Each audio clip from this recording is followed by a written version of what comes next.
O que acontece e como acontece a fase lútea do ciclo menstrual, né? Ou ainda a fase secretora, se a gente considerar o endométrio. Então, a gente chama de fase lútea usando o ovário, né?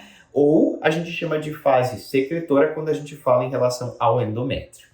A fase lútea, então, ela começa com a ovulação e formação do corpo lúteo. O que é o corpo lúteo? Na verdade, todas aquelas células do folículo ovariano que ficaram no ovário, lembra que assim, ela ovulou, né? Então, se ela ovulou, saiu o gameta, saiu o ócito secundário. O que fica no ovário, aquelas células que sobram do folículo ovariano, formam uma estrutura luteinizada chamada corpo lúteo, né? Esse corpo lúteo é aquilo que vai ficar no ovário. Então, essa fase, que é a fase secretora ou ainda fase lútea, ela é marcada pela presença dessa estrutura lá no córtex do ovário, na superfície, né, ovariana, que a gente chama de corpo lúteo. Inclusive, a gente consegue ver esse corpo lúteo, né, no ultrassom. Depois que ela ovula, a gente enxerga esse corpo lúteo se a gente fizer um ultrassom nessa paciente. O que o corpo lúteo faz? O corpo lúteo, ele é responsável pela produção do hormônio progesterona. Então, a capacidade endócrina de produzir progesterona, ela é dessa estrutura, do corpo lúteo. É ele que produz a progesterona.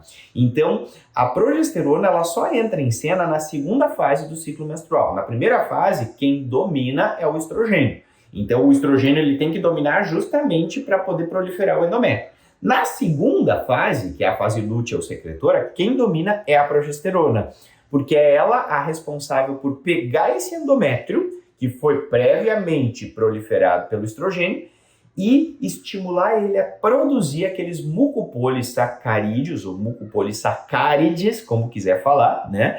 E essas moléculas bioquímicas, elas são definitivamente responsáveis pela nutrição desse embrião depois que aconteceu, então, a gravidez, que aconteceu o fenômeno de fecundação.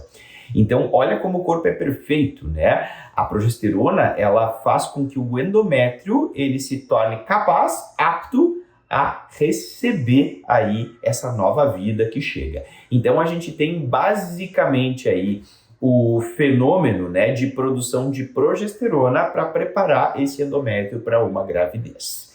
Então, o corpo lúteo, ele produz progesterona e ele também produz estradiol. A gente sabe que ele também tem a capacidade de produzir estradiol, o estrogênio.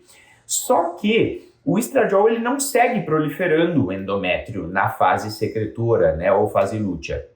Por quê? Porque a progesterona, ela tem por função também, né, lá no endométrio, ela inibe o receptor do estrogênio. Então, ela não deixa que o estrogênio continue proliferando esse endométrio, porque ela vai lá e bloqueia, né, inibe o receptor do estrogênio. Então, a função da progesterona, além de produzir mucopolissacarídeos, de tornar esse endométrio secretor, ela também tem por função bloquear o efeito proliferativo do estrogênio, certo? Tá, Jader, então quer dizer que essa segunda fase ela é marcada pela ação da progesterona que é produzida pelo corpo lúteo? É isso.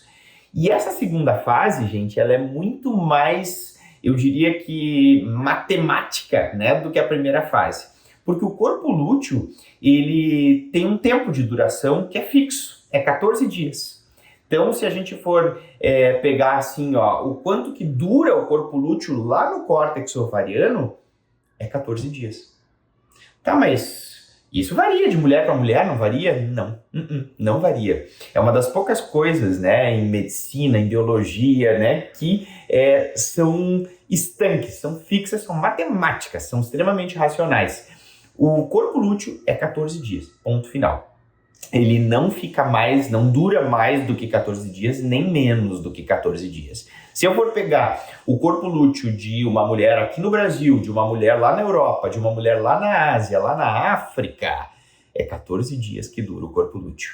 Depois de 14 dias, ele vai sofrer luteólise. Lise quer dizer quebra, né? Então, luteólise é a quebra do corpo lúteo, ela acontece, né, depois de 14 dias. Esse corpo lúteo vai regredindo, né, até que ele desaparece. Ele sofre lise, né, e ele para de produzir aí os seus hormônios. Então, depois de 14 dias, se não teve gravidez, se não teve fecundação, o que vai acontecer? O corpo lúteo tá ali, né?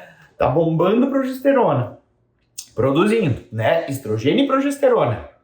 Não teve gravidez, não aconteceu gravidez. O que vai acontecer? Ele vai começando a sofrer luteólise e pum, ele sofre lise e desaparece. O que vai acontecer com a produção de estrogênio e progesterona? Vai cair. Então, ela estava com quantidades altas, né? E aí começa a cair, até que despenca. Depois que desintegrou o corpo lúteo, pum, despencou a produção estroprogestacional. O que vai acontecer com o endométrio? Vai sangrar, né? Então o endométrio vai menstruar. Então ela fica menstruada justamente por quê?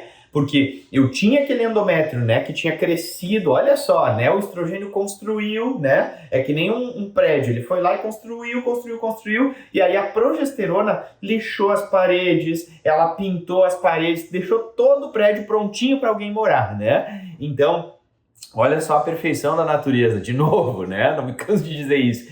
Então, os tijolos construídos foi o estrogênio. Depois a progesterona pintou, lixou, passou argamassa, deixou tudo lindo para alguém morar. Ninguém veio morar, o que vai acontecer? Vai despencar esse prédio, né? Então, o que acontece é justamente isso, né? Nada aconteceu, o prédio desmorona. É a mesma coisa o endométrio. O endométrio desmorona, né? Ele vai desmoronar, ele vai fazer um processo aí de isquemia, né? Na verdade, se a gente for olhar bem do ponto de vista tecidual, o que acontece é que tem uma isquemia nesse endométrio e esse endométrio acaba descamando, por isso que a paciente sangra, por isso que a paciente menstrua, porque cessa o estímulo aí que estava segurando esse endométrio lá dentro, que era o estrogênio e a progesterona.